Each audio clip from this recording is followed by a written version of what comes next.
चारों ओर सिवाय हवाएं और शोर के अलावा कुछ भी नहीं था। राजन को आज घर लौटने में देर हो गई थी। रात के सन्नाटे को वो अपनी साइकिल से चीरता हुआ चला जा रहा था। वो गांव की नदी तक पहुंचा ही था कि तभी उसे नदी के पास एक काला साया दिखाई दिया जो नदी के किनारे पानी को घोरे जा रहा था। इतनी रात को नदी के पास देखकर राजन के ना जाने क्यों रोंगटे खड़े हो गए। उसे ऐसा महसूस हुआ मानो उसके पैर साइकिल के पैडल पर जम गए हो। राजन कपकपाते हुए होठों से बोला, कौन है वहां पर? राजन ने इतना बोला ही था कि अचानक वो साया बिजली की रफ्तार से दौड़ता हुआ राजन के नजदीक आ गया। राजन की नजर जैसे ही उस साये पर पड़ी, उसके हलक से एक भयानक चीख निकल गई। इस घटना के 1 महीने बाद अर्जुन का सारा ध्यान ड्राइविंग पर था। उसकी पत्नी शिखा कार में ड्राइविंग सीट के बगल में बैठी हुई एक मैगजीन पढ़ रही थी। शिखा ने मैगजीन रखकर अर्जुन की ओर देखकर कहा, और कितनी दूर रह गया है तुम्हारा गांव अर्जुन? बस थोड़ी दूर रह गया है, आधे घंटे में हम पहुंच जाएंगे। तुम्हारे चेहरे पर इतनी टेंशन क्यों है? टेंशन क्यों नहीं होगी शिखा, मैंने अपनी माँ को बगैर बताए तुमसे लंदन में शादी जो कर ली। पता नहीं माँ तुम्हें देखकर कैसे रिएक्ट करेगी। डोंट वरी अर्जुन, मुझ पर भरोसा रखो। तुम्हारी माँ को मनाने की जिम्मेदारी मेरी है। आई होप शिखा ऐसा ही हो। यकीन मानो अगर ऐसा हुआ ना तो मेरे ऊपर से एक बहुत बड़ा बोझ उतर जाएगा। अब मुस्कुरा भी दो यार। अच्छा, तुम बता रहे थे कि गांव में तुम्हारी बहुत बड़ी हवेली बनी हुई है। कुछ बताओ ना अपनी हवेली के बारे में। अरे 15 मिनट में हम वैसे भी पहुंचने वाले हैं, तुम खुद देख लेना। कुछ ही देर में अर्जुन अपने गांव वीरपुर अपनी हवेली में खड़ा हुआ था। अर्जुन की मां अर्चना देवी अर्जुन के स्वागत के लिए हवेली के बाहर खड़ी हुई थी। अर्जुन ने दौड़कर अपनी मां के पैर छुए और डरते हुए बोला, ये शिखा है माँ, मेरी पत्नी। हम दोनों ने लंदन में शादी कर ली। अर्जुन की बात सुनकर अर्चना देवी मुस्कुराकर बोली, कोई बात नहीं बेटा, एक ना एक दिन तो तुझे शादी करनी ही थी। इतना बोलकर अर्चना ने अपनी बहू को गले लगा लिया और वो अंदर आने का इशारा करती हुई वहां से चली गई।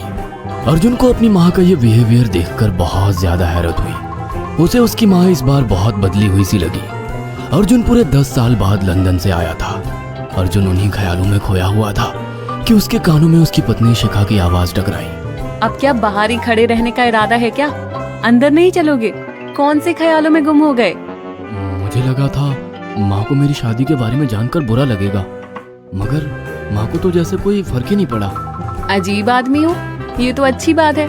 मुझे मेहनत करने की जरूरत ही नहीं पड़ी। चलो अब अंदर भी चलो। अर्जुन और शिखा अंदर की ओर चले गए। अर्जुन ने देखा कि उसकी हवेली में सन्नाटा पसरा हुआ था। उसे याद था कि उसकी हवेली में बहुत सारे नौकर चाकर हुआ करते थे। डाइनिंग टेबल पर डिनर के दौरान अर्जुन अपनी माँ से जो बोला वो सुन उसकी पत्नी शिखा और रहस्यमय अंदाज में मुस्कुराकर लगातार देखे जा रही थी। माँ, हवेली के सारे नौकर कहाँ गए? मैंने सबको छुट्टी दे दी बेटा। लेकिन क्यों माँ, तुम्हें तो काम करने में बहुत ज्यादा तकलीफ होती होगी।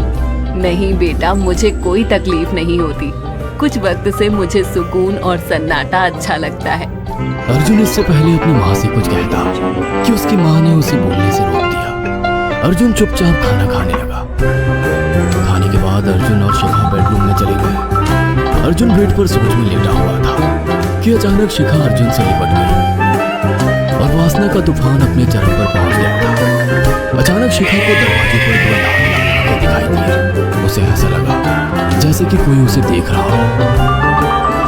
शिखा ने तुरंत बेड से उठकर अपने कपड़े पहन लिए। क्या हुआ शिखा? अर्जुन, मुझे ऐसा लगा जैसे कोई हम दोनों को देख रहा हो। पागल हो गई हो क्या? हवेली में सन्नाटा पसरा हुआ है, एक भी नौकर चाकर नहीं है। तुमने तो सारा मूड खराब कर दिया शिखा, अब सो जाओ। उस रात अर्जुन तो गहरी नींद में सो गया, मगर शिखा की आंखों से नींद कोसों दूर थी। अगली सुबह शिखा जल्दी उठकर किचन की ओर चली गई, मगर उसने देखा कि उसकी सास अर्चना नाश्ता तैयार कर चुकी थी। माँ, आपने तकलीफ क्यों की? मुझे बुला लेती आप। शिखा की बात सुनकर उसकी सास अजीब से अंदाज में शिखा की ओर देखने लगी। उनके देखने के अंदाज में पता नहीं ऐसा क्या था कि शिखा को अपने रोंगटे खड़े होते हुए महसूस हुए। अर्चना धीरे धीरे करीब कदमों से शिखा के करीब आकर बोली, कोई बात नहीं बेटी, तुम्हें अब यहीं रहना है। तुम सिर्फ मेरे बेटे के साथ प्यार से रहो और जल्दी से मुझे एक पोता दे दो। काम की चिंता मत करो, वो सब मैं कर लूंगी। कुछ ही दिनों के बाद अर्चना गर्भवती हो गई। उसे हवेली में रहते हुए 6 महीने से ज्यादा वक्त हो चुका था और इन 6 महीनों में उसने नोट किया कि जब से वो गर्भवती हुई है उसकी सांस अचानक से आकर उसके पेट पर हाथ फेरने लगती और अजीब से अंदाज में उसके पेट को घूरने लगती। शिखा ने तंग आकर अर्जुन से कहा, अर्जुन, मुझे तुम्हारी माँ का बिहेवियर बड़ा अजीब लगता है। तुम्हारी माँ जब देखो मेरे पेट पर आकर हाथ फेरती रहती है। अरे माँ को अपने पोते के आने का बेसब्री से इंतजार है शिखा, इसमें अजीब लगने वाली क्या बात है? मैं तुम्हें कैसे समझाऊं? मैंने माँ की आंखों में एक अजीब सी चमक देखी है। कैसी चमक? शिखा के मुंह से अचानक से एक अल्फाज निकल गया, जैसे किसी डायन की आंखों में होती है। शिखा की बात सुनकर अर्जुन का गुस्सा 7वें आसमान पर पहुंच गया। वो गुस्से से चीखते हुए बोला, खबरदार शिखा, आगे एक शब्द मेरी माँ के खिलाफ मत निकालना, ये तो मुझसे बुरा कोई नहीं होगा। तुम्हें शर्म आनी चाहिए शिखा, जब से तुम यहाँ पर आई हो तब से मेरी माँ तुम्हारी कितनी चिंता करती है। वह तुम्हें समय से खुद नाश्ता बनाकर देती है, खाना देती है, यहाँ तक कि हवेली की साफ सफाई भी वो अकेली करती है। क्या बोलूं अब तुमसे, शर्म आती है मुझे तुम्हें अपनी पत्नी कहते हुए। इतना कहकर अर्जुन गुस्से से कमरे से निकल गया। शिखा अर्जुन से बहुत कुछ कहना चाहती थी मगर कह नहीं पाई।